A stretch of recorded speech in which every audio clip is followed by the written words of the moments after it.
আৱেগিকভাৱে ভাঙি পৰিছোঁ আৰু সেইখিনি কথা আচলতে প্ৰকাশ কৰাৰ কোনো কথা নহয়, কিন্তু মই যি হেৰুৱাইছোঁ জীৱনত সেয়া মই কেতিয়াও বুজাব নোৱাৰোঁ। কিন্তু বিহুৰ প্ৰথম দিনাখন মই তেওঁৰ লগত মই সদায় আচলতে কথা পাতোঁ। সেইদিনা মই কৈছিলোঁ, সেইদিনাখন এনেই বিহুৰ দিনাখন আমাৰ প্ৰস্তুতি সদায় প্ৰতি বছৰে বেলেগ হয়। আজি বিয়া হোৱাৰ পিছৰ পৰা এই 23-24 বছৰে মই সদায় দেখিছোঁ বিহুৰ প্ৰস্তুতি কেনেকুৱা।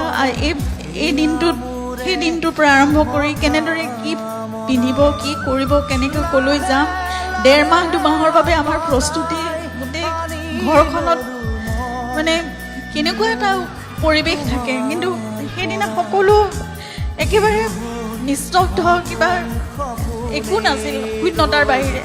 আৰু মই তেওঁৰ লগত কথা পাতি আছিলোঁ। তেতিয়া মই তেওঁক কৈছিলোঁ যে তুমিয়ে দেখোন লিখিছিলা শেষ বুলিলেইতো শেষ নহয়, আকৌ আৰম্ভ হয়। ক'ৰবাততো এয়া চলি থাকিব লাগিব, নতুন আৰম্ভণি হ'ব লাগিব। তোমাৰ মোৰ যাত্ৰা ইমানতে শেষ নেকি? ক'ৰবাততো এটা নতুন যাত্ৰাৰ আৰম্ভণি আকৌ হ'ব লাগিব নহয় গল্ডি? আৰু সেই যাত্ৰাটো ক'ৰ পৰা কেনেকৈ হ'ব, কি কৰিলে হ'ব? চাগে তেওঁৱে মোক সেয়া বাট দেখুৱালে। প্ৰথম দিনা লতাশিল বিহুলৈ গ'লোঁ, মই লতাশিল মঞ্চলৈ গ'লোঁ আৰু মই কথা পাতিলে, মই প্ৰাৰ্থনা কৰিলে মোৰ এনেকুৱা লাগে তেওঁ সদায় শুনে আৰু তেওঁ মোক সদায় কিবা এটা উত্তৰ দিয়ে।